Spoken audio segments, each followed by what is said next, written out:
Hey friends, I'm very excited to be talking about new rival. I got myself a Pathfinder. There was a time where I didn't think there'd be any more rival, or that the curve shots were kind of the end of the line. And they aren't. We have a new series. I have the biggest of the bunch because that's the one that was available in Canada first. My first impressions are pretty good overall. This is a good blaster if you're just getting into rival, just getting into Nerf. If a few friends had this blaster, you could have quite a good time just arming yourself with this, the Fate, the Vision. I'm looking forward to checking out those too. And you would have some pretty decent performers that look good and feel pretty good. There are some issues more apparent to the long-time Nerfer, maybe. At first glance, this magazine is kind of interesting. It has this rubbery tip on it. You know, it can be clipped on, attached to a lanyard. You could have a few of these maybe is the idea. I'm more team clear mag personally. I like being able to see what's in my magazine. This magazine is very reminiscent of the magazine for the Finisher. These are similar to each other in looks. The Finisher did have this kind of interesting thing where you could load in through the side of your magazine. In practice, didn't work super well. I didn't think. So that's kind of one thing about it. It's not transparent. So that might turn some people off. At least it's a 12 round stick mag. The biggest issue is it's not backwards compatible. If I try to put in a couple rounds and put them in, they seem to click in, but they don't actually sit in quite high enough to fire. The balls do not end up getting chambered. If I actually push down while I do it, it will fire out a ball. It's literally the problem that was identified by Blaster Hub News is that right here, and I'll do some close-ups after, this flush part here, on the new magazine, there are these steps. So when I'm talking about those steps, this is exactly what I mean right here. These notches right here that look like little steps at the top of where this sits in the magwell and locks in. This makes this one sit up higher in the magwell than this, which is a normal rival mag. That's a pretty big problem to anyone who's seriously into the hobby. You think you have all these rival magazines and they don't work. So luckily, there is a pretty simple fix. I read about this over at Blaster Hub News. He put these files up on Thingiverse already, right away. They're tiny, tiny little 3D printed shims. Those shims are very simply on a regular rival magazine. They are glued in, I just use super glue, right next to this piece in the middle, and they're glued right in there. I would do it again to show you, but it couldn't be simpler. You just glue them in where I've put them here. Once you glue those little shims in, well, now you have a backwards compatible magazine. And if you're thinking, well, wait, if I do that, does that mean I can't use it in my other rival? Well, no. This shimmed magazine feeds right in. The other blasters don't use that space underneath the same way. So once you put that shim in, you can use it in an old rival blaster or in a new one. Since I have the Hypnos out, I want to talk about something that was pointed out to me in the comments about this, I think by Ziploc. He pointed out that the mags that came with the Hypnos actually had these little steps in them, like previous magazines had not. So if you look at the back of this one that would have come with the Hypnos, it has these little steps on it, just like this one. And it makes it pseudo-compatible with this. It will fire everything but the last ball. So if this one does not have shims. It's my one from the Hypnos. It fired that one. It does not fire the last one in the magazine because the steps are not quite the same. That puts you in a weird compatibility limbo. And it would be harder to shim this one because it's not flat like this one. There's not a flat space. If I go and put this here, hopefully you can see that there's no flat space to put it. Maybe if I put the shim on the outsides like that, maybe that would work, and I sand off that corner. That's something I might try at some point. I think that probably maybe would work. But I mean, again, I only happen to have one old Hypnos magazine, so for me it's not a big problem, but it's something to be aware of if you go to try this shim solution and you think, hey, this doesn't work with my magazine. That's probably why. It's probably from a Hypnos. Now, this Finisher magazine is actually compatible. The Finisher is a newer blaster. That's probably why.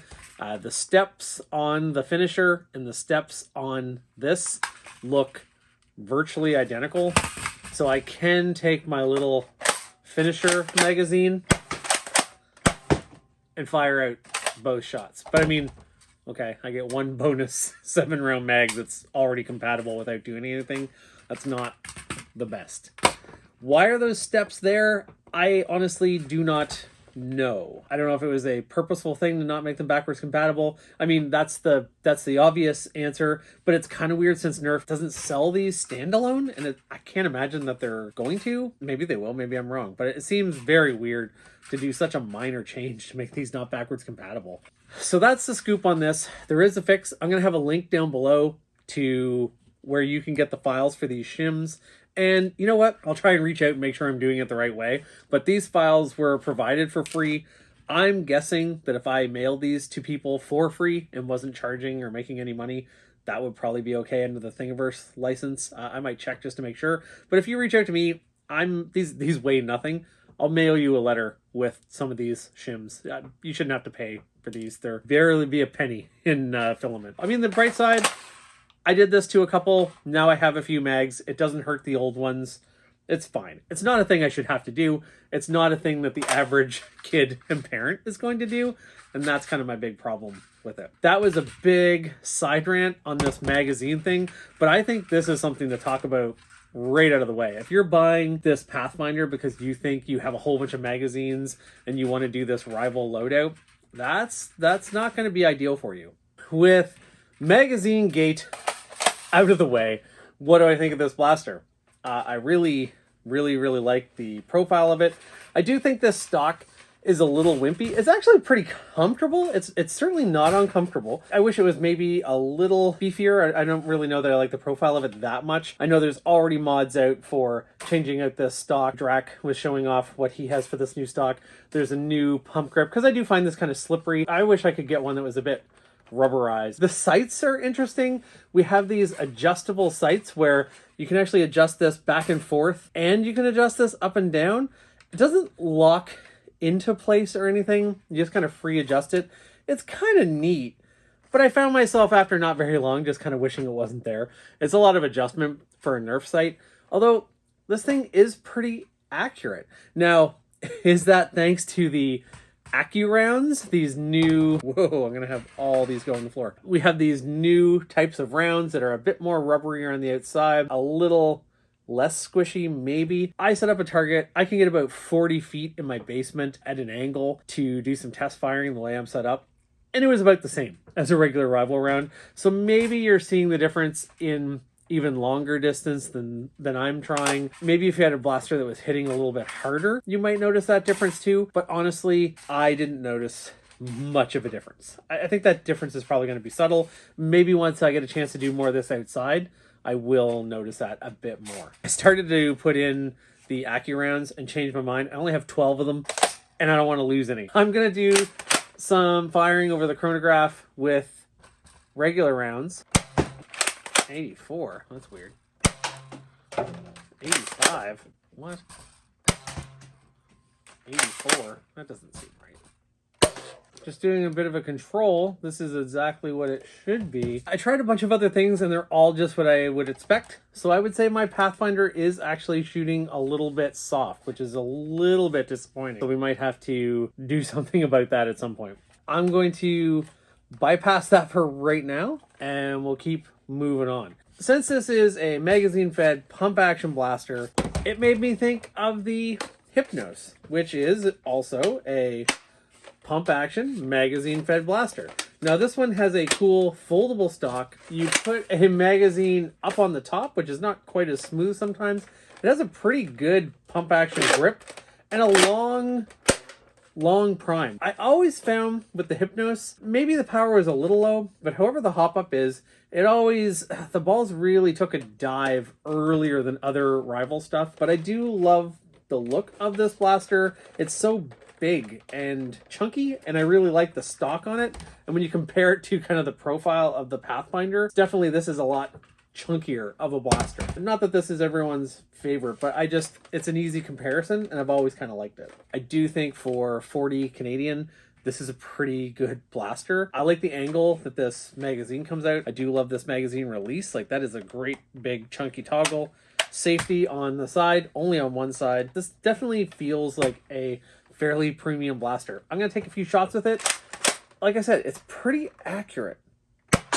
Maybe I shouldn't slam this sight too much. It's cool that it's adjustable. You know, when you think of the rival red dot sight that was only adjustable up and down, it's really neat that they made this adjustable back and forth and up and down. I think that's really interesting. I just kind of wish this whole unit was on a rail that I could slide it on and off, because I could see myself just wanting to go open iron sight as well. This grip is really adult friendly. That is a big grip. It's pretty comfortable. It doesn't have a whole lot of lines, but it does have a bit of contouring there for your fingers to go around there. The trigger pull is really nice on this. I would say the verdict on these rounds is inconclusive. I would love to set something up outside where I have a little bit more distance and really do some comparisons and do, you know, shot after shot after shot with rival, these Accu Rounds, you know, maybe look at the X-Shot rounds, look at the Dart Zone rounds, see if we're actually getting those tightened up spread pattern that we're being promised on the box. So that's the problem when you look at the box after, I guess. A couple interesting things actually were on the box. The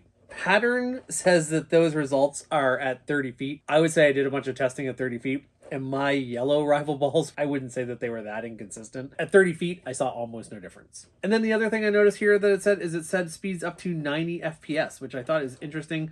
Unless I'm really mistaken, I'm pretty sure other people were getting up to 100 out of their Pathfinders. I guess I was getting what was on the box. It's just, it's a little bit less than I thought it was supposed to be. I'll do a separate video where I open this up, take a look at it, and maybe put in a new spring. I would like to get this up over 100. I'm a little tiny bit disappointed. To be fair, I was not disappointed even once while I was firing it at things. It seemed to have a great trajectory. Balls seemed to really fly quite straight out of it. I mean, they're talking about this optimized barrel. I mean, we all know barrels don't do a whole lot in Nerf. I mean, this one's nice and wide. Maybe that alone is helping. Maybe the hop-up's a little bit different in it. But anyway, I found that they were flying pretty straight, all of them, whether they were the Accurounds or normal Nerf. Certainly staying level longer than the Hypnos was. I'm going to do a few that are just strictly at the target. This is with regular. I'll admit it's a bit of a mix of regular rival and knockoff. I can't separate all those yellow rounds again.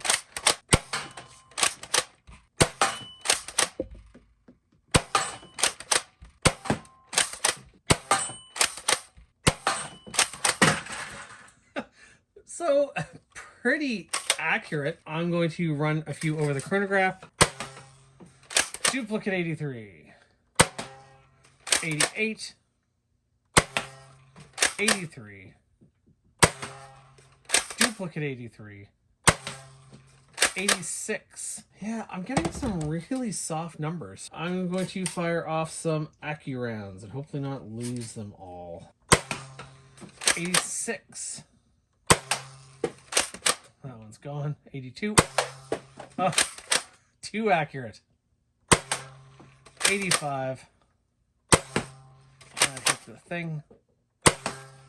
83. Pretty consistently soft. Let's see if I can get these in that bear's mouth, that bear target. Oh, almost. Yep, we did. Kind of low numbers aside, it's very consistent. And I don't know that I would have noticed those numbers without the chronograph. What a review. One issue with speed might be how far back the ball is starting in the magwell. It has to travel quite a bit to even exit the barrel. That's quite a ways back. Certainly further back than a lot of springers. Check out some other reviews. I'm sure you don't just follow me. Check out their FPS numbers. Who's to say that mine didn't sit somewhere in a warehouse like that for a bit? before it ever made it to me. I still am pretty happy with this blaster. This is a blaster that's on store shelves. You can find it. Fills a pretty decent niche in that shoulderable, magazine-fed primary blaster. It's not perfect. It has some issues, but I think it is not bad. I mean, your other alternative always is to thrift, find a takedown, find a Hypnos, find other cool rival stuff for like $5-6 over time and collect and do whatever and mod and upgrade. But not everyone's doing that. And if you're just looking for a fun, cool looking blaster, I bet you if you have this and a Vision or a Fate, you're gonna have a pretty fun little loadout. It's not super duper high end, but not everything has to be. I like it. I think you're gonna see people do cool things to it. Just kind of realizing now looking at the Hypnos, no rails at all on this one, or just remembering. I guess I'd read that. Where would they even put a rail? They kept this pretty minimal. I really feel like they took a lot of cues from hobby blasters with this one. This looks like the full production mutation of some sort of all 3D printed blaster, which, you know, I guess it's cool they're paying attention. I hope this review helped. Stay tuned, subscribed. I will be opening this up to have a look inside to see what's in here. I was thinking about doing that today, but I just don't have it in me. I do a lot of this stuff at night for fun, and I want to keep it fun, and I need to get some sleep. Work's been very busy. This will get a lot of play in the backyard. This is going to probably be a very popular with friends coming over. This is going to be a very popular backyard blaster for playing with friends who aren't doing a lot of mods of their own. Although I'm working on all of them slowly. I've already modded a Retaliator with a friend, and another friend is going to be doing, I think, a flywheel mod. So I'm working on it. Until that glorious day, this is a pretty great entry to be able to hand people and have them feel like they have something that's a cut above, you know, a strong arm or a disruptor. I'm glad Rival's back. I'll talk to you soon. Oh, and hey, you need some of these little shimmy guys? Send me a note and I'll see what we can do to help you. I'll make sure I kind of get the right permissions and I'm doing things the right way. I would be happy to help those who don't have printers. So let's try to figure that out. Talk to you guys soon.